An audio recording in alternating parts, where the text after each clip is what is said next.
I don't think apathy is actually just for young people here. I think there are many young people that do get involved in Watford, where I'm from, and where I'm a councillor. Lots of young people are really engaged with campaigning, especially politically.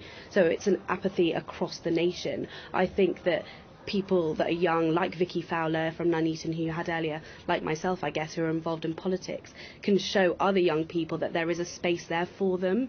And I think it's really important that they see they can get engaged, and we are the future of this country. So, of course, our ideas and our thoughts should be really, really important.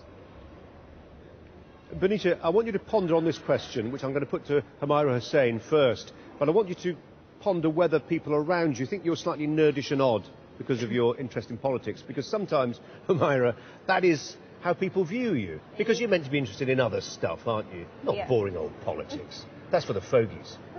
I wouldn't say that. I would say, yeah, a lot of people think as politics is more for the older people, but what they don't realise is it starts from the young age. Until we don't get what we want, we're not going to go forward when we grow up to be able to vote for the right people until they don't engage us from the start.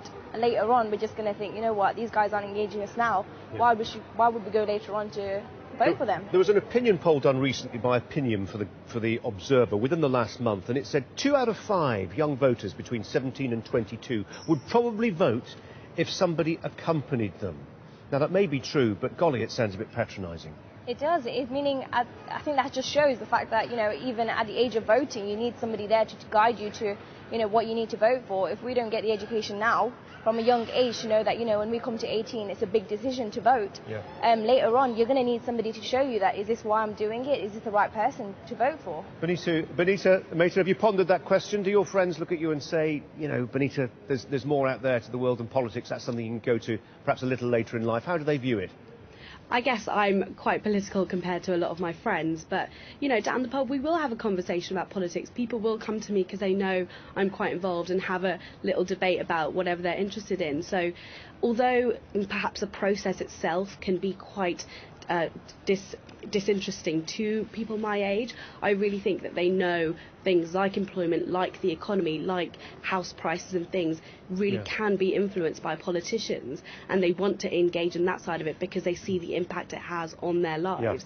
So perhaps I might be the odd friend that is involved in politics, but we know that when we grow up, you know, and even now, it's affecting us. Things like education, tuition fees, post-grad loans, things like that really affect people my age. So